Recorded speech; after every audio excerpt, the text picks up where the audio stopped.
This is how my story goes. Pain and joy, I've had it all. Had it all.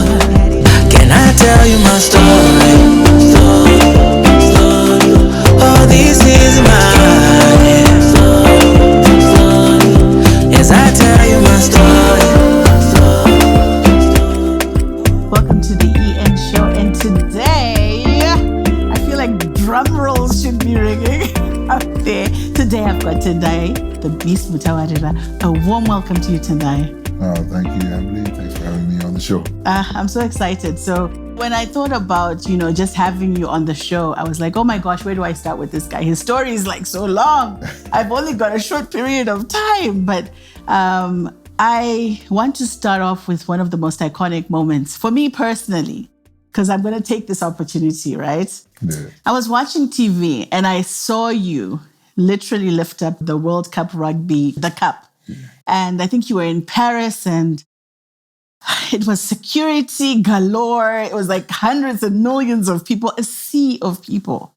And there was Tendai. And my heart just welled up. And I was like, my gosh, this is a brother. This is a Zimbabwean making, such inroads. That's amazing. And I want to congratulate you, number one. Thank you. But number two, my first question to you is, what were you thinking when you were holding that cup up? Like, what was going through your mind? Jeez, a lot. Yeah, no, it was truly an iconic moment. And I got selected by World Rugby to have that honor of delivering the trophy to the winning team. And fortunately, it was, the Springboks, yes. My old team.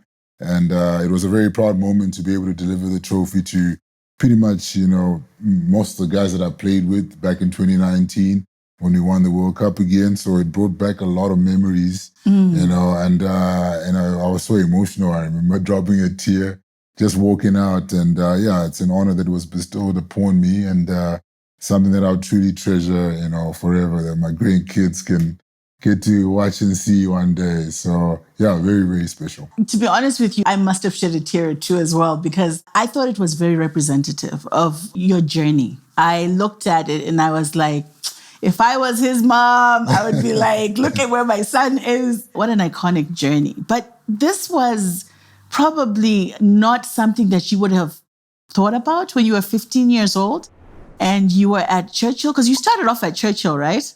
Yes, I started off at Churchill and discovered, the game of rugby at quite a young age. Yeah. And I was obviously quite a manly child. Yeah. I was quite big and aggressive. So rugby was like a natural progression for me. Yeah. So now when I went to Churchill, I found that passion for the game because Churchill were big on rugby. And so when I was at that age of 15, 16, everybody around the country knew my name. They knew about Beast, Tendai. And they knew I was very gifted. So I used to aspire to be like, some of the legends of the game that used to play during that time, guys like Jonah Lomu, Gary Tushman, all those people that you probably won't even know. But Jonah Lomu, you would know. Jonah, I know. Yeah, Jonah. I used to have posters, like big posters of him in my room. All Blacks, yeah, right? All Blacks. Yes. But, I was like, just passionate about the game. So I did dream of winning a World Cup. Yeah. But, at that time, I just wanted to play pro. So when I was at school, everything I did, the guys used to make fun of me because I used to be married to the rugby ball. Like the rugby ball was my girlfriend. I would sleep with the ball. Gosh. I would, 24/7, I would be walking around with the rugby ball, training in the gym. So I was already professional in my approach at a very young age. So that kind of helped to cement a very strong foundation for my career. But you're talking about your name being the Beast at that age. Wait a minute, rewind. Did that name come from Churchill? No. Or was it way after when you were... No, it actually came from before Churchill, when I was still in primary school. So I went to Prospect Primary School in Waterfalls.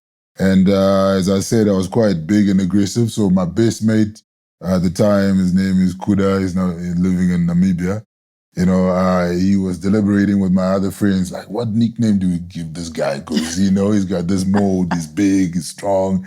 And, at the time we used to be, big on X-Men. So there's a character called the Beast in X-Men. Yes. So they're like, I think we name him the Beast, and it's stuck. So from the age of 9, 10 years old, it stuck with me all the way through the years, to me playing pro. So at this stage, I think I'm going to just put it in my ID book. Yeah. I don't even think people know your real name. Your real name is the Beast, right? So to a lot of people. Exactly, yeah. But so you moved from Churchill and you went to Peterhouse. And, when you went to Peterhouse, did you ever think that you would step into a professional platform after Peterhouse? Or how was that experience for you? Yeah, so that probably was the main reason why I decided to pursue, Peterhouse. Yeah. And I knew that, it was going to be a stepping, platform for me to be able to, travel and play abroad. And obviously South Africa was the place where I always envisioned myself, going to.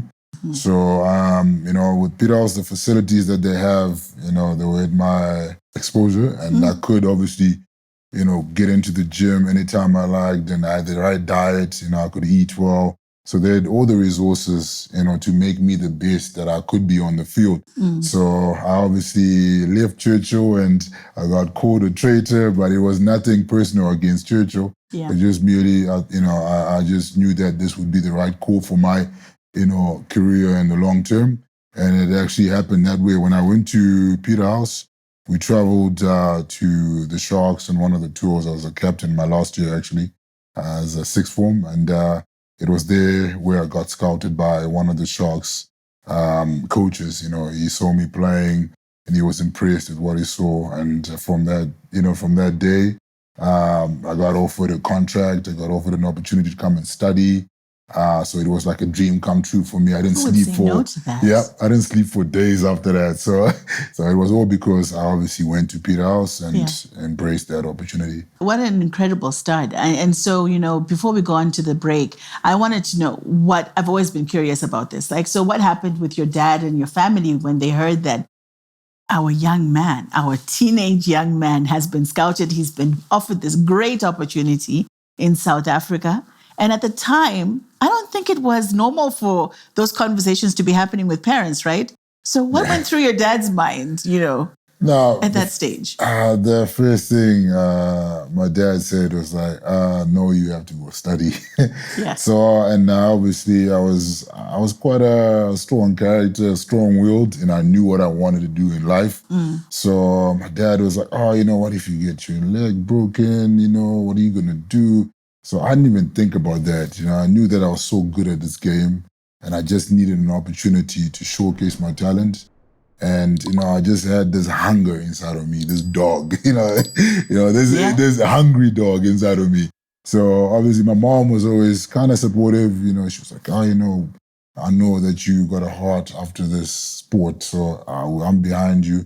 So for my dad, it was, kind of like, going against the grain, because he's an academic by nature, and he plays tennis. So there was nobody that ever played rugby in my dad's family, but in my mom's side there was. So he was like fear of the unknown. If you go out there, you're probably gonna get hurt. But I had to stand my ground, and I remember when I left home, I left home with no kind of full support from him. And that kind of motivated me because I was like, I'm going to show you, Dad, that I can do this. And I jumped on the bus, drove for 24 hours to get to Durban with just my rugby boots, a couple of items of clothing, and about $200. And that was it, and a dream. Can I tell you, being a parent, that's probably my worst nightmare. But we're going to take a break. We're going to take a break and come back to a lot more around that. So what happened to you when you were in South Africa? But this is the EN Show. I am with Tendai, the Beast Mtawarira, and you don't want to change that dial. So we'll see you soon.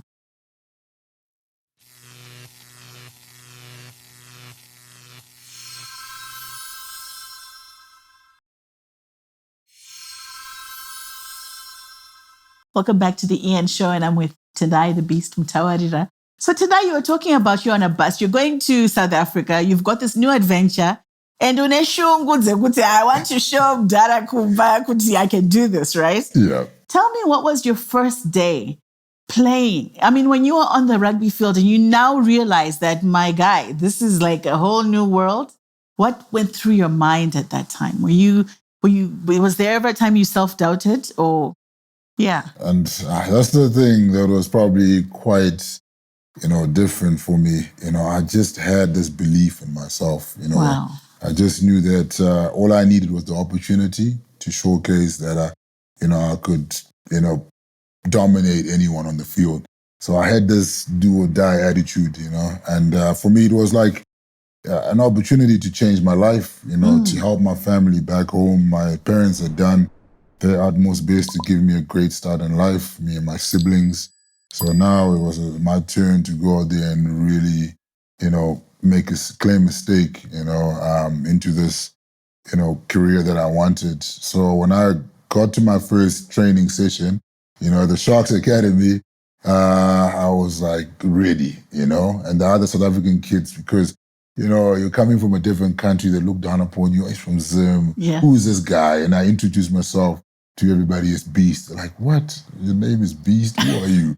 And then I was like, okay, it's cool. Look down upon me. I will show you. And then the first training sessions in the gym, I was a freak in the gym. I used to lift heavy weights. Some of my stats to this day, I haven't been beaten. Are scary. Yeah, so I was just like, I had that mentality, like, you're gonna notice me, to the other players, the coaches, that you're gonna know my name, Wow. So even on the field, some of the trainings that we did, the rigorous ones, the really tough ones, the other kids, would be nagging, would be complaining. I would be like, let's go. Let's do this. Yeah, let's do this. And so my attitude was the reason why I was able to get noticed quickly by the coaches. They're like, damn, that guy is just, he's into it. He's focused. He's hungry. I don't know if someone would have come up to me and said, my name is the Beast. I think there was a bit of psychological stuff that you were doing there, because how do you not run away from someone who's calling himself the Beast and then follows up with such, performance on the field? Because I think in that respect alone, it was not just your mindset, but it was also everything combined to that made you so iconic even at a young age. But I know that team dynamics are also very interesting in any sport. And so was there any moment where you were like, you felt really challenged, and you kind of said to yourself, is this the right field? Have I made the right decision? I mean, because life does a number on you, right? Yeah, no, it does. And so have you ever had that moment in the past where you doubted and said, did I make the right call? Yeah, I think that moment came in my second year at the Sharks Academy. Yeah. So I went there when I was 18, 2019.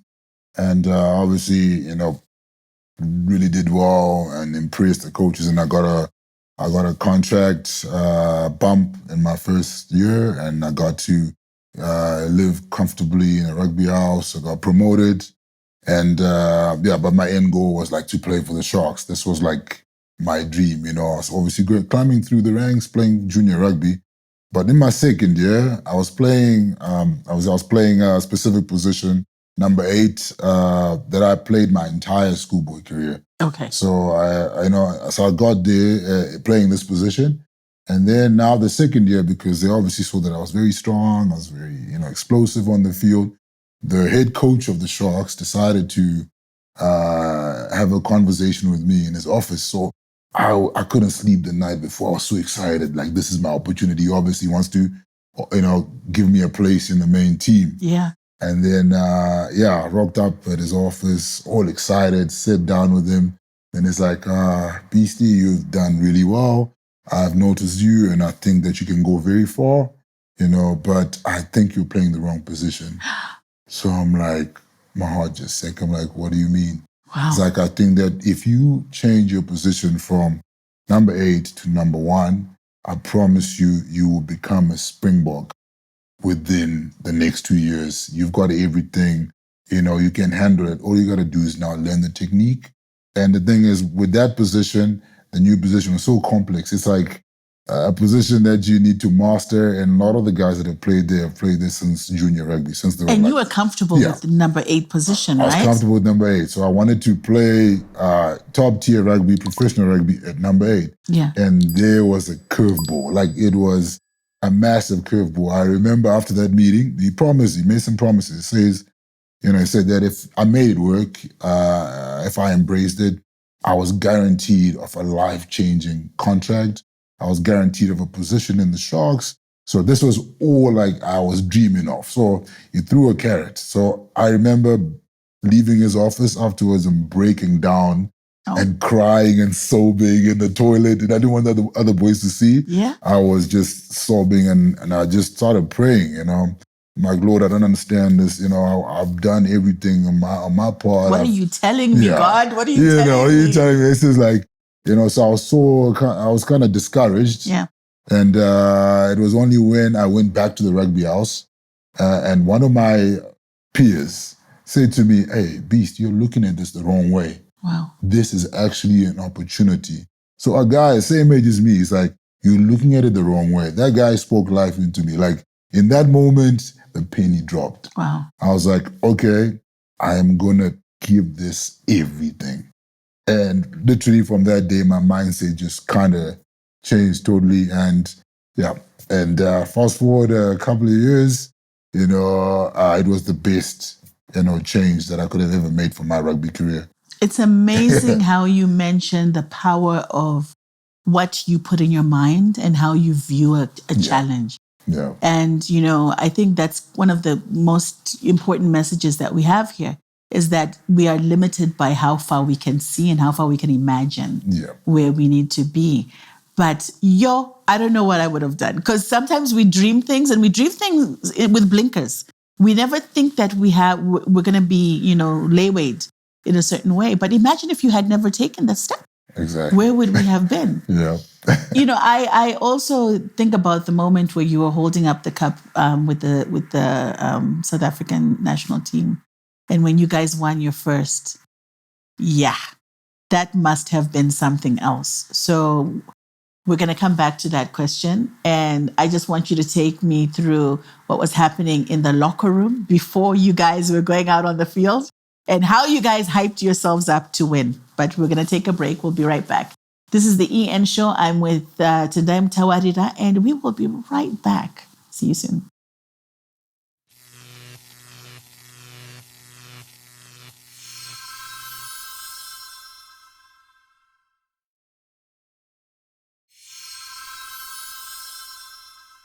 Welcome back to EN. And so today you were talking about, moving through your career, getting to a point where you are now playing for the national team, and you guys are faced with probably the biggest challenge ever, the World Cup. What was happening in the dressing room? How did you guys hype yourself up for the game? Because that's a big one right there. Yeah? So how did you guys motivate yourselves as a team? Yeah, no, it was, the biggest game of my entire career. Yeah. So, obviously what was going through our minds at the time is that, we wanted to win that cup at all costs. And, we had worked so hard to get back on, to our best and play at that level, because for a number of years prior to that, 2016 and 2017, we had terrible times. We were losing games. Probably is dubbed the worst era of Springbok rugby, and I was a part of it. And tough times do make you tough. So it was almost like a miracle for us to be at the final. But obviously, our coach Rassie is such a strong character, and he gave us a lot of confidence, and he was able, to help us turn it around and get us to that stage. And, we had self-belief, we knew that if every individual on the team played their role, all they had to do was just focus on their job, and they did their job correctly, we were in with a big chance of winning. Yeah. So we were playing, obviously, a famous four. We played against England, and the record against England in the past has always been in our favor. We've always kind of known how to beat them. So there was a lot of confidence, but there was also like just a lot of, intensity in the air. You could feel the tension. And a bit of fear, right? Because this is like the World Cup, guys. Yeah, no, the butterflies in the tummy. Yes. But, from my own experience, it was like, I'm prepared to die, because it was my last game. Nobody knew in the room. Nobody knew in the entire change room except my one of my best mates, Eben Itzebeth. I had kind of confided in him and I told him that this is my last tour. I was the most capped player in that team, so I wanted to exit on a high. I wanted to, leave the team on a high with that World Cup. So for me, it was like, I am prepared to die, Wow. I will give my left leg for that cup.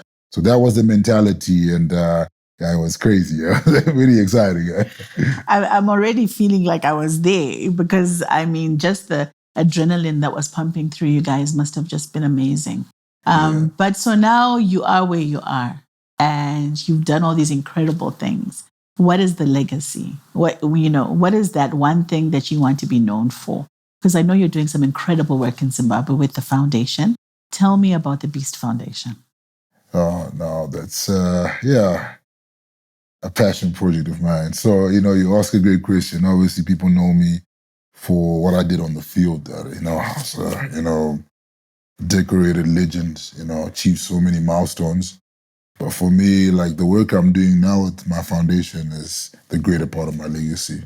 Being able to carry the baton, to pass on the baton, to carry it forward, to help the next generation, has always been something that I'm big about, because I believe in inspiring the next generation. Mm-hmm. And, we are doing great work at the foundation with my team. We're working with the youth across the platforms of education, sport, and life skills development. And we're sending quite a few kids to school in Zimbabwe and in South Africa, and the number is just going to keep on increasing because we believe, every child deserves to have access to quality education. That foundation, I benefited from that. Going to school in Zim did wonders for my career, And I just thought that, from going to school, you learn a lot of great life skills. Yeah. So that's how I was able to navigate all these challenges, as an 18-year-old in a foreign place with no family, no support. So I truly believe in the power of education. And we got some exciting things on the go. We also do sporting boot camps where we mobilize young kids from disadvantaged communities. We use sport as a vehicle to teach them life skills. Yes, the end goal is we want, a few stars coming out, future, Springboks, future Sables. We want to get them to be their best, but we want them to become wholesome leaders of the future at the end. That's the end goal, so that they can be at the helm of, solving some of the current problems that we face. So, it's definitely a huge thing that I'm focused on now in my next chapter of life, the foundation. And it really, really tugs at my heartstrings, to be able to help the next generation. So what blows my mind about you is that I only realized that you're not even 40 years old yet. Yeah. Okay. So when you talk about the next chapter in your life, you are literally, you've lived a whole life before you're 40. So I'm curious to see what the next 40 years will be like, because it's been such a action-packed, period for you. And if that translates into, raising future beasts, then I really look forward to seeing how that pans out. But Tendai, it's been an incredible honor to have you on the show. And I know that, for you, we've mostly spoken about you being a sports person. But when you get home and, you're tired, there's a incredibly strong, beautiful woman called Kuziwa who's out there who takes you in, and you have to change gears and become from beast to becoming dad to becoming husband. How do you change the gears and become that Tendai who is just a husband and just a dad? Yeah, I think for me, family is the most important thing in my life. So when I get home, that hat, that I wear is, Rugby Legend. or they're businessman, entrepreneur, it all falls to the side, and I put on my dad hat, my husband hat, and I do the best for my family. So I'm just blessed to have a good wife that supported me, through the years. She sacrificed her own career so that I could pursue mine. And now, I'm also paying it forward because now she's, chasing her own dreams. She just finished her psychology degree, and she's very passionate about the mental health space. So she's working with a foundation in regards to that, helping young people with their mental health. And my kids, oh my goodness, my two kids, they're quite sweet. My daughter gives me the hardest time. She's got me wrapped around the little finger. It's not even funny. Oh, so yes, that's what we do. The girls do that with the dads, right? I know. So when I get home, it's Papa, and she doesn't expect anything, less than that. Me spending time with them and doing whatever they want to do with the activities that they love to partake in. So for me, I'm grateful to have a beautiful family, and it's been the constant thing in my life. Yeah. Today, it has been an absolute pleasure to have you on the Ian Show. I'm so excited to have you in Zimbabwe. And I just want to say thank you for making the time to sit with us.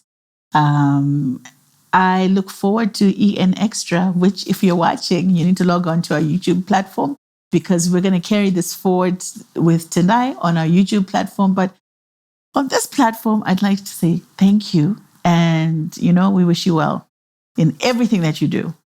Thank you so much, Emily. Tatenda.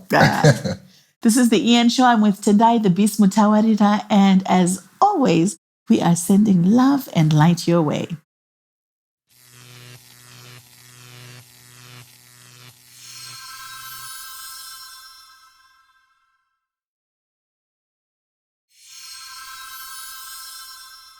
Welcome to the EN Show Extra on YouTube.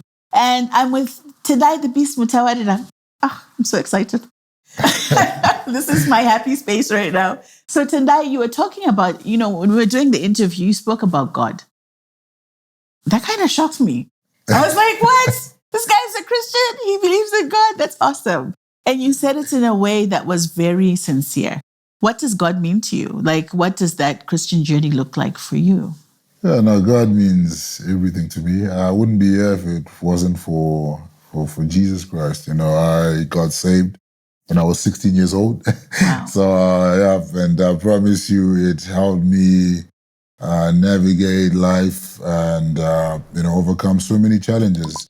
And, if when I look back at my journey, I can see so many, testimonies, God's hand at every turn. Yep. So, I've got a very, very strong believer in my wife. She has helped me to stay faithful. Because at times, I won't lie to you, there's been moments, you veer away, you lose your path, the parable of the lost son, and then you have to come back home, But God embraces you every time, and He prepares a table, a feast for you. So for me, that has been like incredible. I can talk all day about, the testimonies that God healed, many times. I had a knee injury when I was 20 years old. It just wasn't healing. And I went one night to youth in Durban, and the guys prayed for me, and I believed, and I got healed. I was able to run immediately. So I've got so many testimonies in my heart. I had a heart issue. I was healed of that, and I was able to come back and play my best rugby ever when people were saying, he's done, he's got a heart problem, So, God has been a constant in my life, so in our household, God is the center. We try and be intentional, especially with the kids, doing Bible study every night. My wife is, she's part of the praise and worship team at our church. So, God has been good to me. So good. And, and I actually don't deserve it. So, when you ask that question, God is everything to me. Yeah. I am kind of awed at your focus, your level of focus. And I see that, I think it's a clear pattern in all of the most iconic sports people in general. It's almost like you're born with this element of, I am going to conquer, because you said that constantly throughout this interview, to say you were going to go out there and you were going to make it happen. And I think sometimes our mindset, and this is literally a conversation for the younger generation, to say your mindset is what brings, it's half the battle. You've mentioned so many instances where you're like, you went onto the field and you were like, if it means I have to leave my leg out here, I will. What message do you have for the young person who is out there, not even in sport, but who's challenged by life, who's kind of saying, you know what, I'm tired, I can't do this anymore? What do you have in terms of nuggets of wisdom to share with that young person? My message would be to never ever give up, because yes, life can be hard, it can throw you a lot of curveballs, but, you can rise above any, challenge, any circumstances, and achieve greatness. I'm a true testimony of that, and there's many testimonies in this world of that you can propel in life and, do things that people will not necessarily expect you to do. Yeah. Because you believe in yourself and lean on God, because without God, there's no purpose, there's no meaning to your life.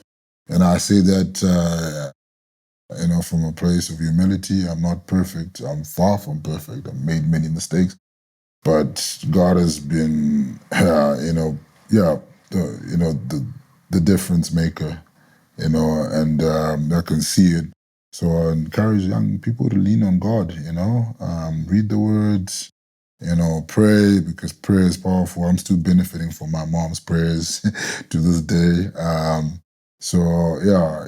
don't know why mom's prayers are so powerful. Yeah, like honestly, moms, when they pray, even my mom is late, but when my mom prayed for me, I got so angry with my mom this one time because she was praying for a job for me and I wasn't praying for a job, and I got the job and this is me 15 years in that job. So you can see how powerful her prayers are. Yeah. But, you were also talking about, your kids and how they're such a big part of you. You've got a son. Do you see him playing rugby, or he's in is he a sports person?